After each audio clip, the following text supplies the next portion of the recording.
पहले मैं ये बता दूं कि नृत्य को कैसे इसका प्रारंभ हुआ, ठीक है, मतलब नृत्य कब हुआ, इंडिया में डांस कब से आना प्रारंभ हो गया, ये चीज तो पहले बेसिक जानना जरूरी है। बाकी शास्त्रीय नृत्य लोक नृत्य जो होता है वो बता देते हैं अभी, ठीक है। चलो, तो सर्वप्रथम आपके पास बोल सकते हैं नृत्य की शुरुआत दो तरीके से मानी जाती है, ठीक है। एक मानी जाती है आपके पास मिथक। मिथक का मतलब होता है सुनी सुनाई बातें। मान लीजिए हमने कोई बात आपके पास सुनी और उसे कहने लगी कि ऐसा हुआ था तब से डांस चलने लगा, तो मिथक बातें, ठीक है। और एक होता है आपके पास ज्ञान, मतलब जहां पर लिखा हुआ हो या तो कहीं पर हमें सबूत मिला हो तो हम माने, है ना। चलिए, तो डांस के दो भाव माने जाते हैं। एक कोई मिथक मतलब बात मैं बता चुका हूं, एक अफवाह टाइप की, जैसे हम कह देते हैं बताओ इस एरिया में कब से आपके पास या कोई कहानी है, किसी व्यक्ति ने कहा कि इसमें भूत रहता है, तो आदमी ने कहा मिथक है, अफवाह है, और किसी ने सबूत के साथ तय कर दिया नहीं नहीं यहां पर ऐसा होता है तो होता है, वैसे ही है, ठीक है। पहले मिथक क्लियर कर लेते हैं। मिथक ये माना जाता है, अब मिथक मतलब जो है सो है, प्रसिद्ध है आपके पास। मिथक आपके पास ये माना जाता है कि जो इंडिया में डांस की शुरुआत हुई वो भगवान शिव के द्वारा इसकी शुरुआत हुई थी। भगवान शिव ने ही डांस किया। अगला प्रश्न आपके पास, किस रूप में कैसे माने की प्रारंभ किया, तो यहां पर आपके पास माना जाता है कि एक भगवान शिव जब आपके पास एक डांस कर रहे थे तो उस समय एक मूर्ति काफी ज्यादा आपके पास हाईलाइट हुई, या जिस मूर्ति को डांस का जनक माना जाता है उस मूर्ति को कौन सी मूर्ति को कहते हैं, नटराज की मूर्ति। पर नटराज मूर्ति आपने देखा जरूर होगा कभी ना कभी, ठीक है। आपने देखा होगा एक आपके पास पड़ोसी रहते हैं, भगवान शिव ही है वो, आपके पास ऐसे करके ऐसे एक आकृति लिखी होगी ऐसे, और ऐसे एक हाथ में चार हाथ दिखाई देते हैं, पैर नीचे दो ही पैर होते हैं, हाथ चार होते हैं, और चारों तरफ आगे की लपटें और एक घेरा। मैं बनाने का प्रयास करता हूं छोटा सा, तो आपके पास एक ऐसा घेरा बना और एक घेरा बनने के बाद एक आपके पास इंसान, आपके पास एक हाथ, ये एक हाथ आपके पास ऐसे, ये सिर हो गया, ये एक आपके पास नीचे एक आदमी, इसमें पैर और एक पैर ऐसा, ठीक है। और ये लपटें, ये पूरी आगे की ऐसे लपटें, ठीक है, और इनमें सांप लिपटा रहता है इनकी भुजाओं में, ऐसा कुछ करके, ठीक है। एक ऐसी मूर्ति टाइप की होती है, उसे क्या कहते हैं, नटराज की मूर्ति, ठीक है। तो पहले ये याद रखना है नटराज की मूर्ति। इसमें प्रश्न बहुत आ जाता है कि नटराज की मूर्ति की डिटेल आपके पास, तो बोलिएगा नटराज की मूर्ति किस भगवान को प्रदर्शित करती है, ठीक है। और जो उसका सबसे पहले आपके पास निचला पैर होता है, मतलब मैं चित्र में अपने आप को बता देता हूं, जो आपके पास उसका दाहिना पैर होता है, दाया आपके पास पैर, ये पैर ऐसे रहता है, ऐसे, ये नीचे वाला सिर, ठीक है। इसके नीचे एक रावण दबा होता है। रावण मतलब आपके पास एक इंसान जो बुरा दैत्य बोल सकते हो, और इसका प्रतीक होता है कि आपकी हिंसा को हराना और जितनी भी बुराई है उसको पैरों के तले दबाना, इतना है ये आइकॉन पूछता है, ठीक है। इसके बाद क्या होता है, फिर इसके बाद तुम बाएं पैर को देखोगे तो बाएं का पैर ऐसा होता है, धरती में नहीं छुला होता है, अलग होता है। तो बाएं का पैर जो आपके पास हवा में जाता है ऐसे करके, ये हवा में, ठीक है। ये जो बाएं पैर आपके पास होता है ये प्रतीक दे रहा होता है मोक्ष। मोक्ष मतलब अच्छे से पढ़ के आए हो जैन धर्म बौद्ध धर्म में, बिल्कुल मुक्त हो जाना सांसारिक गतिविधियों से, ठीक है, मोक्ष की प्राप्ति। तो ये सारा करता है मोक्ष का, कि भाई पहले एक कोई बुरी शक्ति है उसको मार दिया और ये पैर उसको इशारा कर रहा है मोक्ष का, ठीक है। बायां पैर सांप लिपटे होते हैं आपके पास पैर में और हाथों में, वो इशारा करते हैं दुष्टता को नीचे दिखाने का, कि जो भी दुष्टता होगी उसको भगवान क्या कर देंगे, समाप्त कर देंगे। इसके बाद हाथ की तरफ आओ। अब हाथ आपके पास टोटल होते हैं चार, ठीक, चार हाथ होते हैं। तो ध्यान दीजिए, पैर अच्छे से समझ लिया, दोनों पैर बिल्कुल दिमाग में सेट कर लो, ठीक है। अब मैं यहां पर चित्र संभव नहीं है तो चित्र नहीं दिखा पाऊंगा, हाँ ये वीडियो जरूर डलेगी तो उसमें चित्र लग जाएगा, ठीक है। तो आपके पास ये चीज, तो अब हाथ में आ जाओ।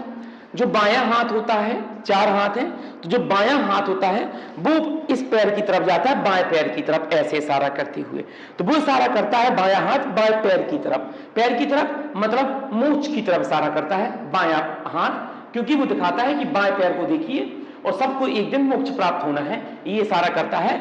आपके पास एक हाथ किसका, मोक्ष का। सेकेंड हाथ आ जाइए, सेकेंड हाथ जो आपके पास होता है ऐसा, ये वाला करता है आशीर्वाद का। तो सेकेंड हाथ हो गया आपके पास आशीर्वाद का।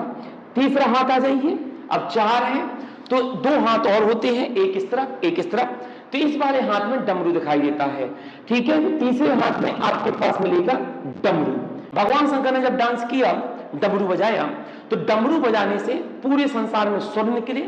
स्वर निकलने के बाद पूरे संसार की रचना हुई, सृजन हुआ, ठीक है। तो बोला जाता है भगवान शंकर के डमरू हमारे संसार का क्या हुआ, सृजन हुआ, ठीक है, याद रखिए। और डमरू से जो स्वर निकले वो आज हमें संगीत कहा जाता है। चौथा आपके पास जो हाथ होगा उसमें एक आग का एक मतलब एक ये हाथ इस तरफ जा रहा है, एक हाथ आपके पास आशीर्वाद दे रहा है, और एक हाथ डमरू बजा रहा है, और एक हाथ आपके पास आग की लपटें लिए हुए है। आग की लपटें, आग की लपटें, एक मटकी है, ये टोटल किसका प्रतीक है, नटराज का प्रतीक है, ठीक है। और चारों भुजाओं में, पैरों में आपके पास उनका सांप लिपटा हुआ है, ठीक है, ओके, याद रखिए। सीधा प्रश्न आता है आर्ट एंड कल्चर में, बताइए उसका बायां हाथ किसका प्रतीक है, दाहिना पैर किसका प्रतीक है, टोटल कितने हाथ है, और कौन सा हाथ आपके पास डमरू या सृजन का प्रतीक दिखाता है, या कौन सा हाथ आपके बुराई का प्रतीक आपके पास उसके लिए मोक्ष दिखाता है, ठीक है, याद रखना है, ओके। चलिए अब एक चीज आपके पास और देखना है, इसमें पूरा डांस कितने प्रकार का भगवान शंकर करते थे, तो बोलिएगा डांस तो कई प्रकार का होता है। इंग्लिश वाले डांसों की तो बात ही ना करो, यहां पर बात कर रहे हैं इंडियन आर्ट और इन कल्चर की, तो वो बाद में देखेंगे। भगवान शंकर 2 प्रकार का डांस करते थे, बोलना। एक डांस आपके पास इसी में है, तो आप एक डांस करते थे जिसको, ठीक है, और एक डांस का जो प्रकार था वो प्रकार था आपके पास लाश, याद रखिएगा, लाश, आधा शाह और या, ठीक है। दोनों की कहानी सुन लीजिए। तांडव की कहानी कुछ नहीं है, तांडव का ये बताया गया कि तांडवी नाम का एक आपके पास एक सन्यासी था, ठीक है। उस सन्यासी ने भगवान शंकर को जब डांस करते हुए देखा तो भगवान शंकर काफी गुस्से में थे, और जब भगवान शंकर आपके पास काफी गुस्से में थे तो उस भगवान शंकर की रुद्र का रूप कहा जाता है। तो जब डमरू अमरू बज रहा था, एक तरफ आग की लपटें नटराज के रूप में, और ऐसा लग रहा था कि भगवान शंकर पूरा पृथ्वी का विनाश करने के मूड पर है। तांडव, तांडव कहते हैं जब बिल्कुल भयंकर गुस्सा हो जाए। तो उन्होंने, उस साध्वी ने, उस सन्यासी ने उसी नाम से एक डांस कह दिया, उसको कह दिया तांडव, भगवान शंकर का तांडव, ठीक है। एक्चुअली में भगवान शंकर का वह रुद्र रूप था, लेकिन उस डांस को हम आज कहने लगे हैं तांडव, ठीक है। तो बोलिएगा भगवान शंकर तांडव करते हैं। दूसरा एक और डांस करते हैं जिसका नाम है लास। लास का मतलब होता है आनंद वाला डांस, आनंद की अनुभूति, मतलब जब भगवान शंकर को देखो तो आनंद की अनुभूति आए, लगे कि ठंडक मन रही है आपके पास, बड़े शांत। कहते हैं भगवान शंकर के 2 ही रूप होते हैं, एक जब तीसरी आंख खुलती है तो बहुत गुस्से में होते हैं, वो तांडव बोल लो, और एक जब शांत स्वभाव के होते हैं तो बड़े भोले भंडारी हैं, भोले भंडारी हैं, ठीक है। तो वो लास से बोला गया, लास मतलब आनंद, बिल्कुल आपके पास मंत्र मुग्ध वाला आपके पास डांस, उसे बोला गया लास, मतलब आनंद। अब ये आपके पास जो लास शब्द निकला, ये कहां से निकला, ये याद रखिए। तो भगवान शंकर की अर्धांगिनी थी जिनका नाम था पार्वती। पार्वती के बारे में ये कहा जाता था इतनी सुंदर थी, इतनी आपके पास मनमोहक थी कि उनके लिए जब भगवान शंकर डांस करते थे उनकी प्रति मंत्रमुग्ध होकर, मतलब अपनी पत्नी की प्रति, तो बिल्कुल लगता था कि जब भोले भंडारी नाच रहे, बिल्कुल पूरी प्रकृति में शांति हो, ठीक है। लेकिन जब गुस्सा तो तांडव। तो बोलना पार्वती का ही रूप है आपके पास मनमोहक, याद रखना, और इसी का ही रूप है सुंदरता, और इसी का रूप है शांत, और इसी का रूप है आपके पास आनंदमय, ठीक है। और पार्वती से ही नाम निकला लास का, तो इसी को बोला गया आनंददायी, ठीक है। इतनी कहानी बिल्कुल अच्छे से सेट कर लो पहले, ओके। बस एक छोटी सी कहानी और रह गई है। कहा जाता आपके पास ये है कि जो मनमोहक आपके पास रूप आया, जिससे एक बात नहीं, पीछे गुनगुनाने की आवाज आ रही है बार बार, ठीक है। मनमोहक जो आपके पास डांस आया मोहिनी, तो उसके पीछे कहानी ये है, भगवान शंकर बड़े भोले भंडारी थे। एक राक्षस था जिसका नाम था भस्मासुर, ठीक है। भस्मासुर बाद में नाम पड़ा, पहले वो आम राक्षस था। तो भगवान शंकर ने काफी तप किया तो मान जाते थे जल्दी। अगर कहते हैं भगवान शंकर को मनाना, भगवान शंकर को मनाना बहुत ही आसान है, बहुत ज्यादा आसान, ठीक है। बस तरीका है, इसलिए आप लोग मंदिर में देखो, जब मंदिर में जाते तो कोई ऐसे करके, कोई उनको पिंडी को वो करके, सबके अपने अपने तरीके हैं, ठीक है, तो इसलिए कहते हैं कि भोला भंडारी का कोई वो नहीं है कि तुम उनकी आराधना करो तभी मानेंगे, पता नहीं तुम्हारी कौन सी भक्ति से प्रसन्न हो जाए। तो उस राक्षस ने बहुत भक्ति करी, तो जब भक्ति करी तो भगवान शिव प्रसन्न हो गए, और प्रसन्न हो गए तो उस राक्षस को एक वरदान दे दिया। उसने मांगा था कि मैं जिसके ऊपर हाथ रखूं वो भैया आपके पास क्या हो जाए, भस्म हो जाए। और जब उसको ये वरदान मिला तभी उसको बोला गया क्या, भस्मासुर। ठीक है, और जब उसको ये वरदान मिला तब बोला गया भस्मासुर। अब भस्मासुर को जब इतना घमंड हो गया, जैसी ये शक्ति मिली कि भस्मासुर को लगा अब तो मैं पूरी पृथ्वी में राज कर लूंगा, पूरे के पूरे ब्रह्मांड में मेरा राज हो जाएगा। ठीक है, और जब ब्रह्मांड में राज हो जाएगा तो उसने कहा इससे अच्छा मैं भगवान शिव की पत्नी को ही अपना बना लूं। ठीक, मतलब सब चीज में मेरा कार्य है, तो भगवान शिव की पत्नी को भी अपना बना सकता हूं। पार्वती को काफी मनमोहक थी, सुंदर थी, ठीक है, आनंदमय थी, शालीन थी। ठीक, अब भगवान शिव के पीछे पड़ गया वो कि भगवान शिव को अगर मैंने हाथ रख दिया तो भगवान शिव भस्म हो जाएंगे, और भगवान शिव अपने वरदान से बच नहीं सकते थे, क्योंकि भगवान शिव ने बोला कि जिसके ऊपर भी तुम हाथ रखोगे भस्म होगा, चाहे वो देवता हो चाहे वो आम आदमी हो। अब भगवान शिव परेशान, भगवान शिव भागते भागते गए विष्णु के पास। ठीक है,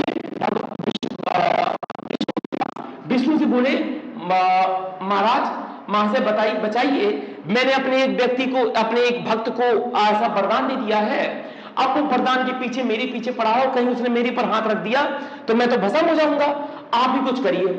और जब भगवान विष्णु को ऐसा कहा गया तो भगवान विष्णु ने क्या किया, एक रूप रखा, अपना रूप जिसको बोला गया मोहिनी, एक लड़की का रूप रखा, उसको बोला गया मोहिनी, काफी सुंदर, जो पार्वती से भी सुंदर थी। ठीक है, और मोहिनी के रूप रख के पहुंच गए भस्मासुर के सामने, और डांस आंस चालू, और डांस आंस आपके पास चालू। ठीक है, तो भस्मासुर इतना मंत्रमुग्ध हो गए उस मोहिनी को देखकर कि मोहिनी जैसा जैसा डांस करते रहे थे वैसे वैसा भस्मासुर डांस करते जा रहे थे। ठीक है, कमर मटकाए मोहिनी तो भस्म कमर मटकाए। ठीक है, आपके पास जिसको आप इंग्लिश में कहते हो हिप हॉप, ठीक है, आपके पास मोहिनी बेली डांस करे, बेली डांस जानते हो ना, खंबा पकड़ के कमर मटकाना, सांप जैसे इच्छाधारी नागिन जैसा, तो भस्मासुर भी इच्छाधारी नागिन जैसा डांस करे। ठीक है, वही डांस के मंत्रमुग्ध में मोहिनी ने अपने सिर पे हाथ रख दिया, तो भस्मासुर ने भी अपने उसी मंत्रमुग्ध में अपने सिर पे हाथ रख दिया, और जैसे ही अपने सिर पे हाथ रख दिया भस्मासुर ध्वस्त। और जब भस्मासुर ध्वस्त तो इससे, इस मोहिनी से एक डांस निकला, उस डांस को कहते हैं मोहिनी अट्टम। ठीक है, जो कहां का आपका डांस है, बोलिएगा केरल का। चलिए, मिथकवादी कहानी क्लियर हो गई। चलिए अब देखिए पाठ कैसे, अब सबूत वाले बताओ। ये तो मिथक है, मिथक से प्रश्न आते हैं तो बता दिया, सबूत देखिए कि पाठन से कहां कहां से मिलेगा। चलिए आ जाइए, पहले नंबर पे आपके पास पाठन में ये सबूत मिला है कि हमें पहले किसी भी नृत्य का या संगीत का पाठ्य मिला। ठीक है, पाठ। इसके बाद हमें क्या मिला, अभिनय मिला कि हमें कैसे एक्ट करना है। इसके बाद हमें गीत मिला, और चौथे नंबर पे हमें रास मिला। ठीक है, चारों चीज समझ लो। पहले पाठ मतलब तुम कोई भी संगीत हो तो उसको पहले पढ़ना ही पड़ेगा, कोई भी गाना हो तो उसको तुम्हें डिजिट पढ़ना ही पड़ेगी कि इस डिजिट में क्या लिखा है। ठीक है, पाठ है। अभिनय, फिर तुम्हें कैसे एक्ट करना है, जैसे तुमने कोई गाना चल रहा है, फूल मांगो या कुछ भी, तो तुम्हें एक दिमाग में कल्पना बनती है कि मुझे फूल जैसा कुछ डिजाइन करना है, तो इसे बोलेंगे एक्टिंग। तो ये बोलेंगे आपके पास अभिनय, ये लिखा हुआ है। ठीक है, ये मिथक है, ये पाठ है। किसमें लिखा हुआ, वेदों में। बताता हूं मैं किसमें क्या लिखा है। फिर आपके पास होता है गीत, कि भैया उसको गाना कैसे है। अब मान लिया आपके पास किसी गाने की लिरिक है, अब तुम गाने के स्टाइल उसमें सही नहीं है तो भी लिरिक बेकार हो जाएगी। ठीक है, जैसे कोई भी गाना ले लीजिए बॉलीवुड का या कोई भी, अगर आप उसको सही धुन से नहीं गा पा रहे हो, जहां पर उतार चढ़ाव है वहां पर उतार चढ़ाव नहीं कर पा रहे हो, तो भी गाना बेकार का। ठीक है, चौथे नंबर पे आता है रास। रास होना बहुत जरूरी है। रास को क्या कहते हैं, भाव। भाव मतलब तुम्हारे चेहरे पे रास दिखना चाहिए। अगर मान ली कोई दुख का गाना चल रहा है तो चेहरे में बिल्कुल वो आपके पास भाव रस टपकना चाहिए। और मान लीजिए कोई आपका श्रृंगार रस का चल रहा है, कोई प्रेम का वाला गाना चल रहा है, तो चेहरे में प्रेम का वाला बिल्कुल श्रृंगार रस आना चाहिए बिल्कुल अच्छे से। ठीक है, इसे कहते हैं रास। और आदमी, आपने जब कभी डांस प्रतियोगिता देखते हो तो आप लोग खुद कहते हो कि एक्टिंग तो बहुत अच्छी कर ले रहा है ये लड़का, कितना बेहतरीन डांस करता है। दूसरा आप कर ले रहे हो कि भाई गाना भी बहुत अच्छा है, बहुत अच्छा गाना चॉइस किया, लेकिन अगर वो कहीं लिरिक्स ना मिला पाए, रास ना कर पाए, तो आप कहते हो चेहरा साथ नहीं देता इसका। ठीक है, और तुम उसका ही गाना डांस बहुत ज्यादा पसंद करते हो जिसका एक्टिंग भी अच्छी हो और चेहरा साथ देता है। जैसे मान लो कोई गाना है कि भाई किसी प्रकार गाना चल रहा तो चेहरा भी बिल्कुल वैसे होना चाहिए, रोने का तो रोना का बनना चाहिए, हंसने का तो हंसने का बनना चाहिए, प्रसन्नता का तो प्रसन्नता का बनना चाहिए, दुख का तो दुखी का बनना चाहिए, तब उस गाने में सब चीज लक्षण मिल जाते हैं। तो इसे कहते हैं रास। ओके, तो ये कहां कहां जानकारी मिली तो बोलिएगा, पाठ की जानकारी ऋग्वेद में, याद रखिए इनको अच्छे से, ऋग्वेद में। इसके बाद अभिनय की जानकारी कैसे एक्ट करना है, ये आपके पास जानकारी मिली किसमें, आपके पास ऋग्वेद में। और जो गीत, ये तुम बहुत अच्छे से जानते हो, जो गायन का आपके पास जानकारी मिली, ये किसमें मिली, सामवेद में। और जो ये आपके पास इसकी जानकारी मिली, इसको क्या कहते हैं, अर्थवेद। ठीक है, ये तुम्हारे वेद में इन सब के बारे में क्या हुआ है, लिखा हुआ है। अब एक चीज और जान लीजिए भाई, अब मन में तो एक सवाल आना चाहिए, ये पाठाट कहां से आ गया, तो बोलिएगा एक कहानी है कि भगवान ब्रह्मा ने पूरा का पूरा संसार बनाया। ध्यान दीजिए, कहते हैं पूरे के पूरे संसार का भगवान ब्रह्मा ने रचना करी। ठीक है, अब मैं भारतीय संस्कृति की बात कर रहा हूं, तो भारतीय संस्कृति मतलब भारतीय बहुलता हिंदू धर्म की बात कर रहा हूं। ठीक है, ऐसे तो कहते हैं भगवान ब्रह्मा ने जब संसार को पूरा रचा, आपके पास नाभ, आकाश, आकाश, जमीन, थल, सब कुछ ठीक है रचा, तो भगवान ब्रह्मा काफी विचलित हो गए। क्योंकि एक ऐसे समझ लो, जब कोई व्यक्ति परीक्षा देकर आता है, मान लो लगातार 1 महीने से परीक्षा चल रही है, जैसे ही परीक्षा समाप्त हो जाएगी तो उसका दिमाग डिस्टर्ब हो जाता है, उसको लगता है अब कुछ 5 से 10 दिन शांति में रहना चाहिए, हमें किसी से मतलब नहीं है। ऐसा होता है जब हार्ड वर्किंग करके आता रहता भैया अब किसी से मतलब नहीं, घर में शादी हो, शादी समाप्त होने के बाद 3-4 दिन वो किसी से मिलना नहीं चाहता, वो सोचता मैं अपना अकेले में आराम रहूं, वैसे ही था। तो भगवान ब्रह्मा ने जब संसार का रचना करी, तो संसार का रचना करने के बाद ये काफी विचलित हो गए, इनका मन न लगे किसी चीज में। जब मन न लगे तो ये चले गए गुफा में, और जब ये गुफा में चले गए भगवान ब्रह्मा, तो उन्होंने क्या किया, खाली बैठे थे तो कुछ तो करना था, इनने एक ग्रंथ लिख दिया। उस ग्रंथ को आपके पास क्या कहते हैं, नाट्य शास्त्र। ठीक है, तो अगर तुमसे कोई पूछे कि संगीत की और गीत की और गायन की जानकारी कहां से मिलती है, तो बोलिएगा नाट्य शास्त्र से मिलती है। रचयिता कौन थे, तो आंसर देना ब्रह्मा। लेकिन अब एक नाम और आता है इंडिया में कि नाट्य शास्त्र रचयिता ब्रह्मा नहीं थे, उनका नाम था क्या, भरत मुनि। ठीक है, इनका नाम सबने सुना होगा। ठीक है, भरत मुनि। तो ये कहा जाता है कि भगवान ब्रह्मा ने नाट्य शास्त्र की रचना करी थी, लेकिन ये सौंप दी थी एक महात्मा को, उन महात्मा का नाम था भरत मुनि। इसलिए आपको हमेशा एग्जाम ये नहीं लगाना है कि नाट्य शास्त्र की रचयिता कौन थे, ब्रह्मा नहीं। आपको अगर प्रश्न पूछे कि नाट्य शास्त्र की रचना किसने करी थी, तो आंसर देना किसने, भरत मुनि ने। नाट्य शास्त्र में किसकी जानकारी मिलती है, तो आंसर देना नाट्य शास्त्र में जानकारी मिलती है गीत की, और आपके पास किसकी, गायन की, संगीत वंगीत की, इन सब की, नाटक की, इन सब में क्या मिलती है, जानकारी मिलती है। ठीक है, दोनों चीज आपने क्लियर कर ली। नृत्य का उद्भव कैसे हुआ, अब एक चीज और देख लो, यहीं पर देख लो। ठीक है, इंडिया में नृत्य को कितने भाग में बांटा जाता है, तो बोलिएगा भारत में नृत्य को 2 भाग में बांटा जाता है। एक भाग आपके पास कौन सा बांटा जाता है, तो बोलिएगा एक भाग को कहते हैं आपके पास कौन सा नृत्य, लोक नृत्य। ठीक है, ये मैंने शुरुआत में बताया था आपको। और दूसरा आपके पास नृत्य कौन सा बांटा जाता है, क्या बोलेंगे, शास्त्रीय नृत्य। ठीक है, लोक नृत्य, फोल्क नृत्य, फोल्क डांस मतलब राज्य की, जैसे आप कहते हो हमारे यहाँ फगुआ है, हमारे यहाँ बिरह है, ऐसे आपके लोकल के डांस, पंजाबी डांस, भांगड़ा, आंगड़ा का तमाम प्रकार के आपके पास डांस, ये क्या है, लोक नृत्य है आपके। लेकिन कल्चर, शास्त्रीय, जैसे पूरा देश मानता हो, जिसका नाम सब जानते हो, जिसे भारत सरकार ने मोहर लगा के बैठा हो, ठीक है, तो उस नृत्य को क्या, कौन सा नृत्य बोलेंगे, शास्त्रीय नृत्य बोलेंगे, कल्चर डांस बोलेंगे। ठीक है, इसको क्या बोलेंगे, फोल्क डांस बोलेंगे, इसको क्या बोलेंगे, कल्चर डांस बोलेंगे। कोई तुमसे पूछे फोल्क डांस कितने हैं, लोक नृत्य तमाम है, कितनी गिनती करना है, पंजाब, गुजरात, महाराष्ट्र, राज्य, सबके अपने अपने डांस है, इसका मतलब नहीं है। कोई तुमसे पूछे नहीं ये बताओ शास्त्रीय भारत सरकार ने कितने को दर्जा दिया है, तो आंसर देना कितने को, 8 को। ठीक है, अगली हेडिंग ये कवर करते हैं, पहले इतने को लिख लीजिए आप लोग जी।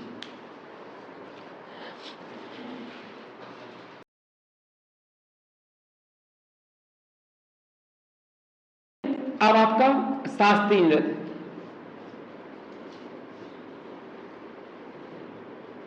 Culture dance. कोई पूछे शास्त्रीय नृत्य क्या है, तो बता देना वह नृत्य जिसमें भारत सरकार ने इसको पूरे ऑल इंडिया के तहत पे लागू किया है, स्टेट लेवल पे नहीं है, ऑल इंडिया है। कितने राज्य है टोटल, तो बोलना आपके पास 8। पहले मैं 8 के नाम लिख दूं, 8 बिल्कुल अच्छे से पता होना चाहिए, बाकी फिर एक एक बता देता हूं मैं।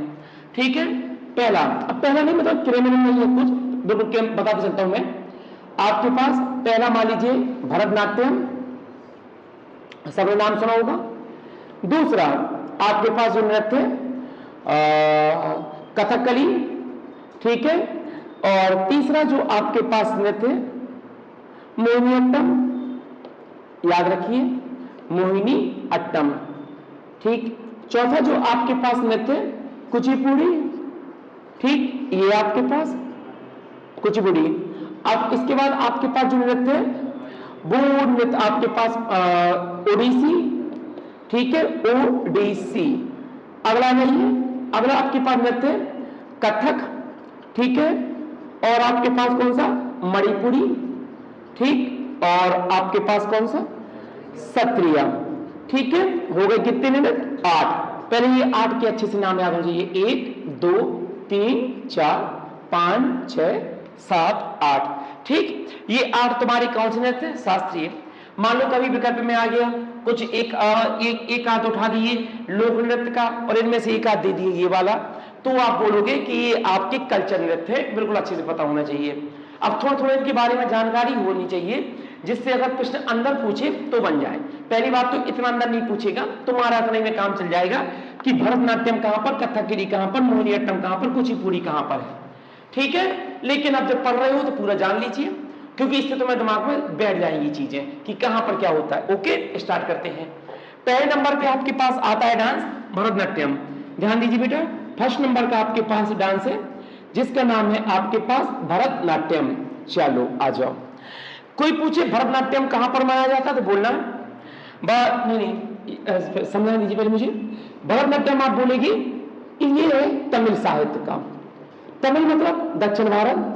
तो कोई आपसे कहे तमिल साहित्य तो कौन सा स्टेट, तो सीधा आंसर दे देना ये हमारा मनाया जाता है कहां पर, तमिलनाडु में। केरल नहीं है, तमिल आपके पास नाडु में। ओके, चलिए अब देखिए इसमें आपके पास क्या होता है। अब बाकी में समझाने का प्रयास करूंगा कि डांस में अंतर क्या है, और जो एक इंपॉर्टेंट पॉइंट है वो लिख भी दूंगा। ध्यान दीजिए, पुराने समय पे क्या होता था, पुराने समय की कहानी, जो मंदिर होते थे तो मंदिर के सामने कभी कभार इसे सोलो डांस कहते हैं। सोलो डांस का मतलब एक लोग करते हैं इस डांस को। ठीक है, तो जो दासियां होती थी, ध्यान से ना मेरी बात, या कोई लेडीज होती थी दासियां, तो भगवान से काफी प्रेम रखती थी।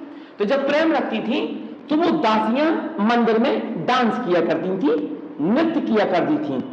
इसलिए इस डांस को एक नाम और दिया गया है, दासी अट्टम। अगर कभी कभार घुमाकर क्वेश्चन पूछ दे कि दासी अट्टम निम्नलिखित में से किसे कहा जाता है, तो आंसर देना भरतनाट्यम को। दासी मतलब पुराने समय में मंदिर में डांस चलता रहता था अकेले, वो वाला आपके पास। ठीक है, पहले इस डांस को बहुत हे की दृष्टि से देखा जाता था, घृणा की दृष्टि से। राजा महाराजा होते थे तो उनको बताइए आपके पास उस समय राजा महाराजा के समय पे उन डांसरों की बहुत अच्छी कीमत थी जो राज्य में नचती थी, मतलब राजा के सामने, तो उनको राज नृत्य कहा जाता था। जब निकलती थी तो समझ लीजिए उनको देखने के लिए लोग बिल्कुल जैसे आज आप हीरो हीरोइन समझते हो ना, हीरो ने बिल्कुल सेम टू सेम वैसी है। तुम्हारे झांसी में चौराहा पड़ता है, इसका नाम है आशिक चौराहा।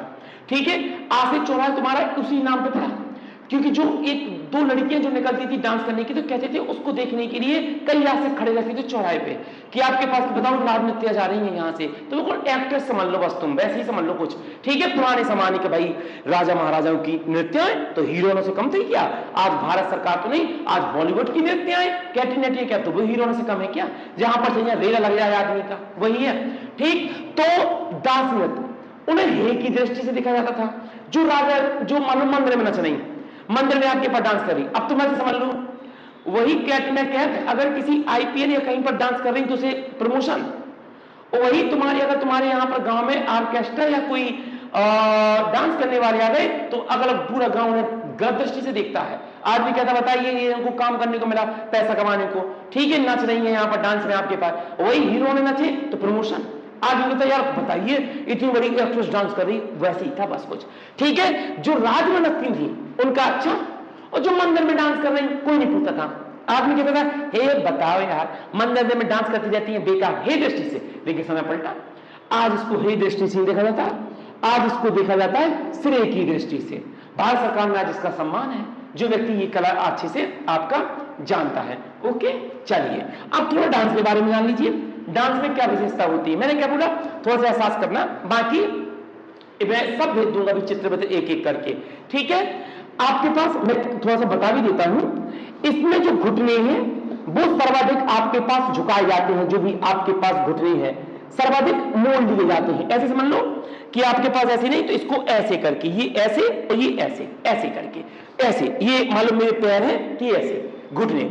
और जो आपके पास साड़ी आपके पास पहनी जाती है वो साड़ी पीली प्लस हल्की लाल, ज्यादा लाल नहीं, हल्की लाल, पीली ज्यादा होनी चाहिए, पीली ज्यादा होनी चाहिए। ऐसा क्यों?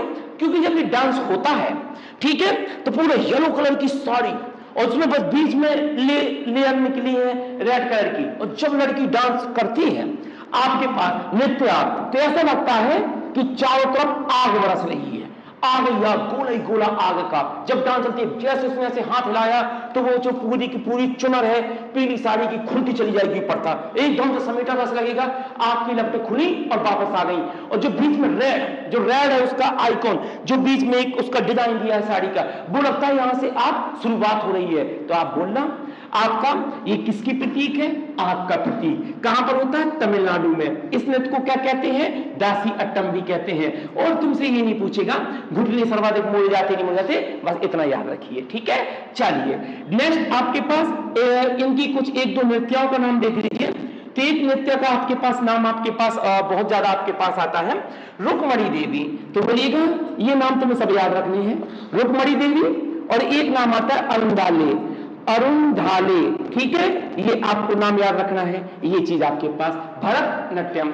अगला आ जाइए, अगला नृत्य आपके पास कौन सा होता है? तो बोलिएगा कथकली, ठीक है, ये हमने समझ ली है।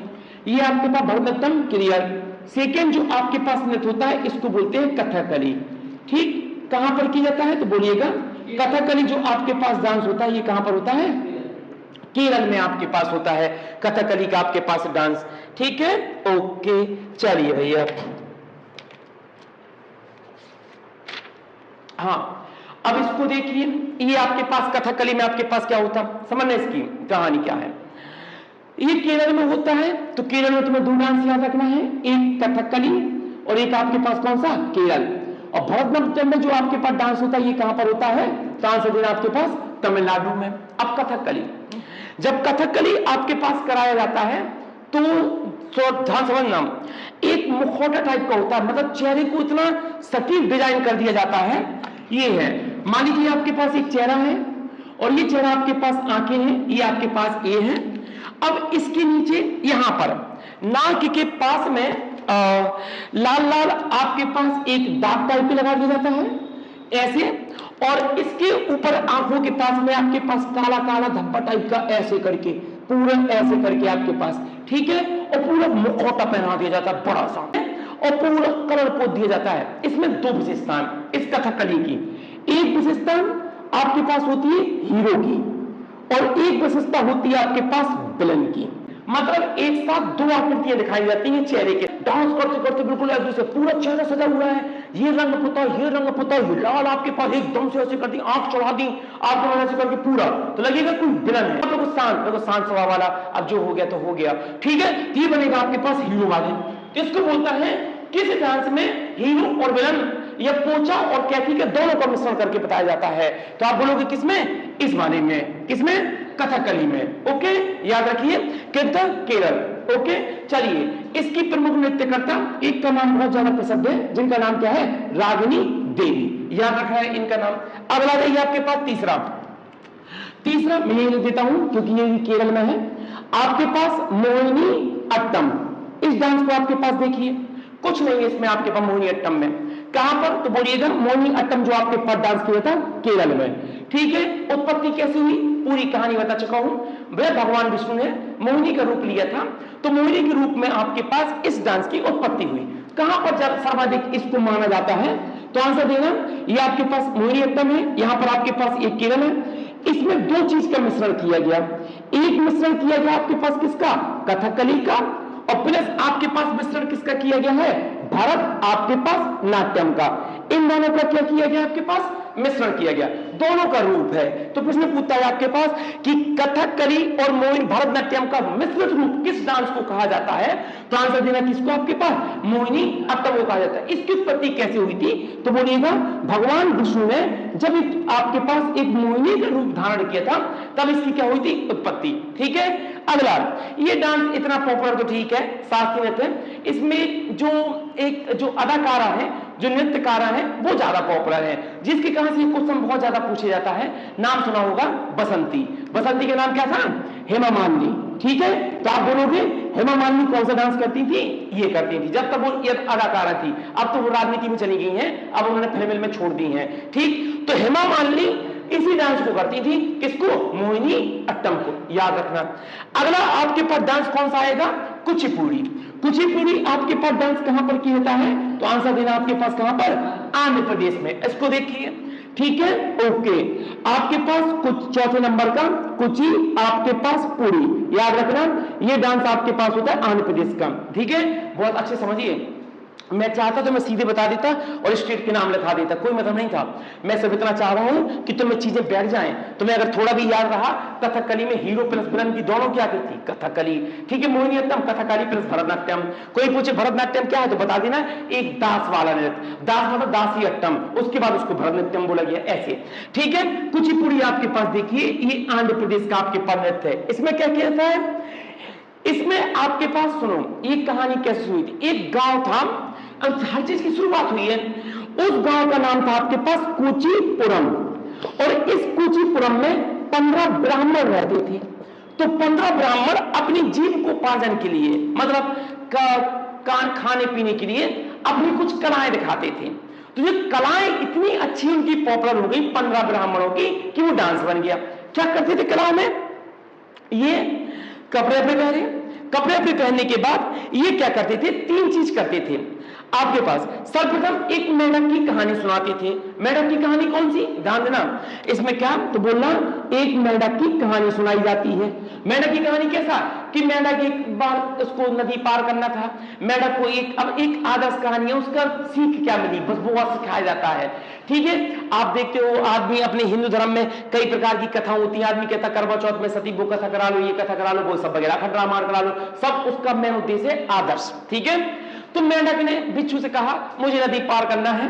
ठीक है, तो बिच्छू पानी मतलब उतना चल नहीं सकता, तो ज्यादा देर तक अंदर रह नहीं सकता।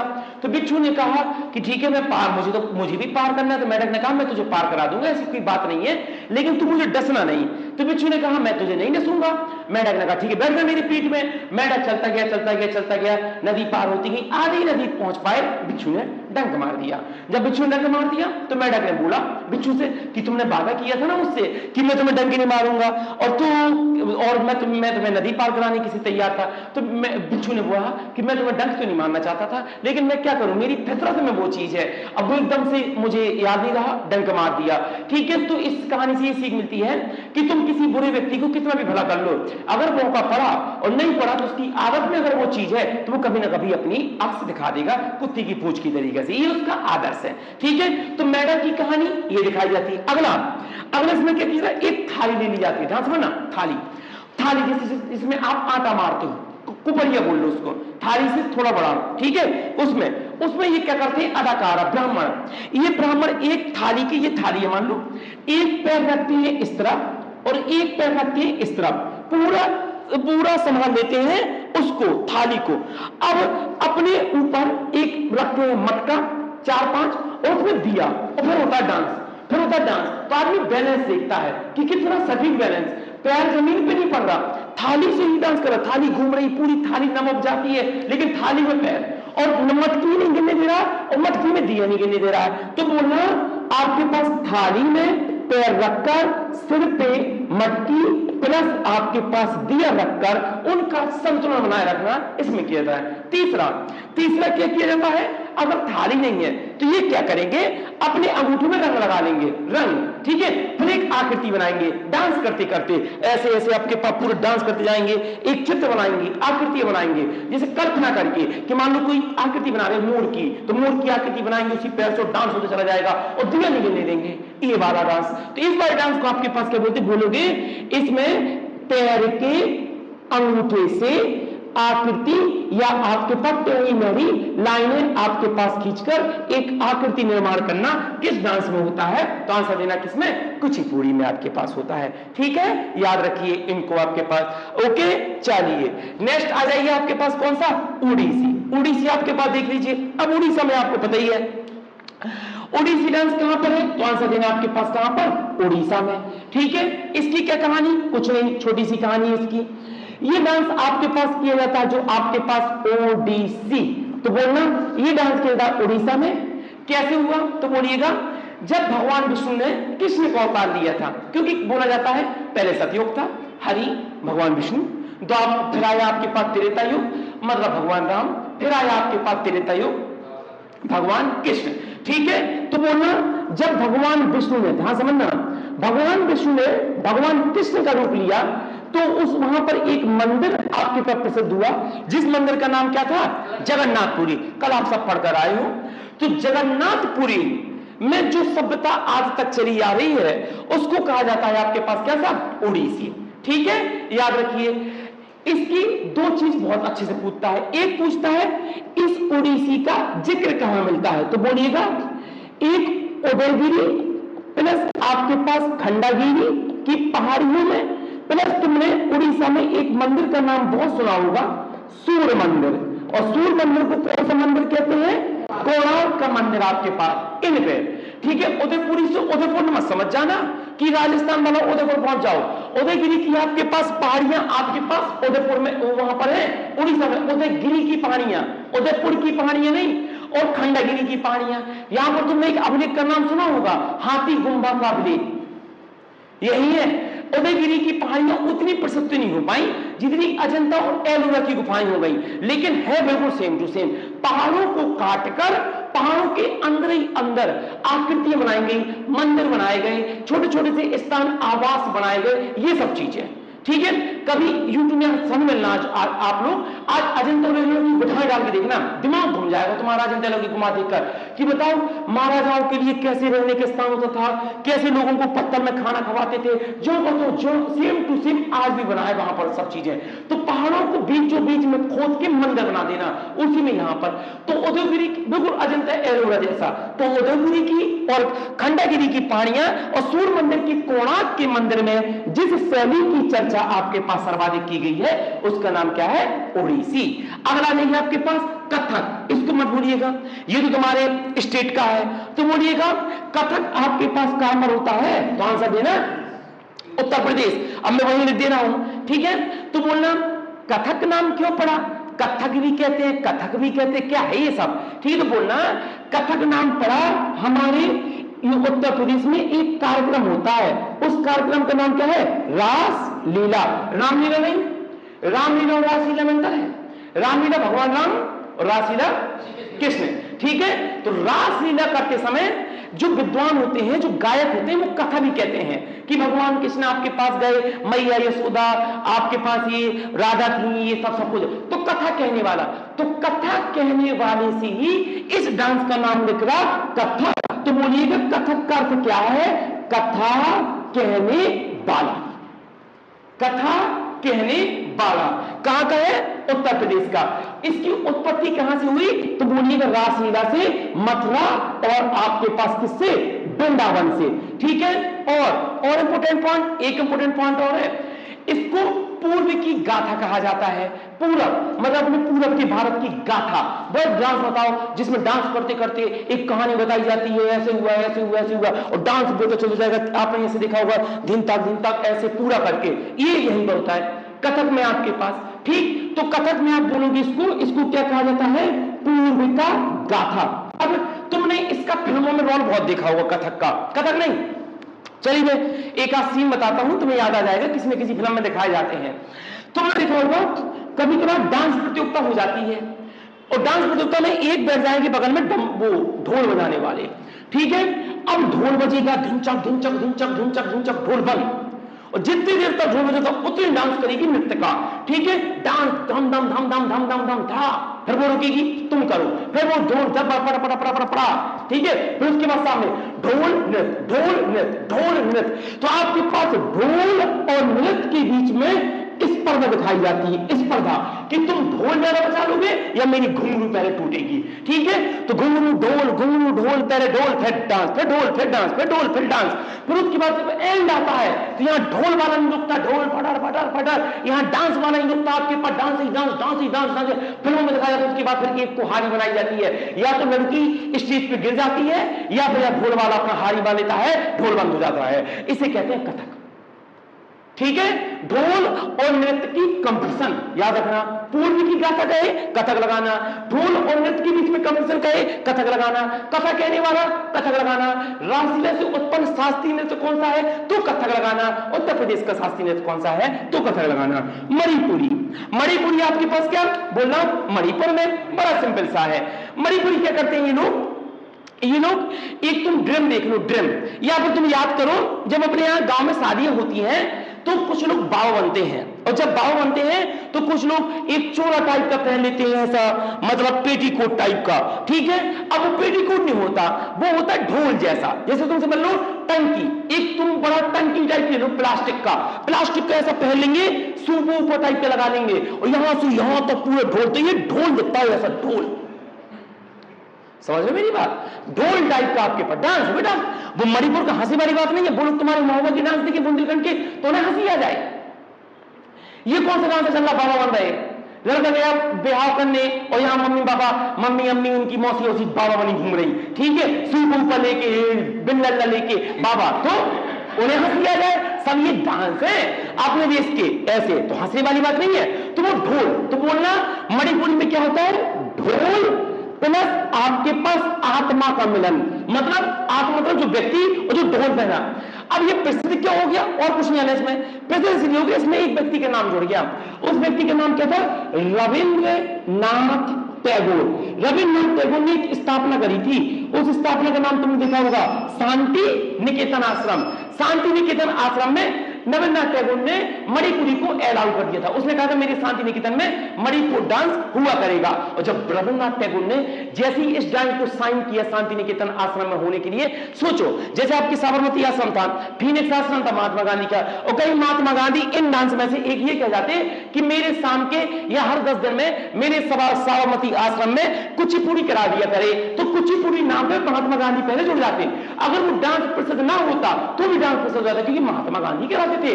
तो रविंद्रनाथ टैगोर ने एक डांस चालू कराया अपने शांति निकेतन में, उसको बोला गया मणिपुरी, इसलिए मणिपुरी को भारत सरकार ने शास्त्रीय नृत्य में दर्जा दे दिया। चलिए भैया शास्त्रीय नृत्य, सबसे अंतिम नृत्य। अब कोई आपके पास पूछे शास्त्रीय नृत्य, इसके 2 क्वेश्चन याद रखना, बहुत अच्छा। पहला क्वेश्चन शास्त्रीय नृत्य, नहीं पहला क्वेश्चन। दूसरा प्रश्न आपके पास ये टोटल शास्त्रीय नृत्य कितने हैं तो बोलोगे आप। अगला क्वेश्चन पूछता है भारत सरकार ने नवीनतम किस नृत्य को शास्त्रीय नृत्य बनाया है। पहले कितने थे, 7, अब किसको, इसको, तो बोलना इसको सन 2000 में भारत सरकार ने कौन से नृत्य की दर्जा दे दी, तो आंसर देना शास्त्रीय नृत्य का। तो कोई तुमसे पूछे कल्चर डांस में सबसे नवीनतम डांस कौन सा शामिल किया गया है, तो बोलना कौन सा, शास्त्रीय। ठीक है, शास्त्रीय भी कहते हैं, शास्त्रीय भी आपके पास कहते हैं। कहां पर होता है तो बोलना असम। ठीक है, इसमें क्या होता है, इसमें कुछ नहीं, इसमें सब चीज का मिश्रण, इसका इसका इसका इसका सबका मिश्रण। डांस भी होते चले जाएगा, कथा भी कहते चले जाएंगे, और आपके पास हंसना भी हो जाएगा, और आपके पास एक नाटक भी हो जाएगा। जैसे डांस चल रहा है, डांस हो जाएगा, अब उसमें कथा भी कहते जा रहा है, ये गया ये गया ये गया, कथा भी होते जा रहा है, आपके पास नृत्य भी होते जा रहा है, और जब बने पर नाटक, जब नाटक में तो डांस बंद, नाटक चालू हो जाएगा कि तुमने मुझे मार दिया, एक नाटक टाइप का। तो बोलना नाटक का, संगीत का, गायन का और डांस का सबका मिश्रण आपके पास कौन सा डांस कहलाता है, शास्त्रीय। ठीक है, इनको नोट कर लीजिए।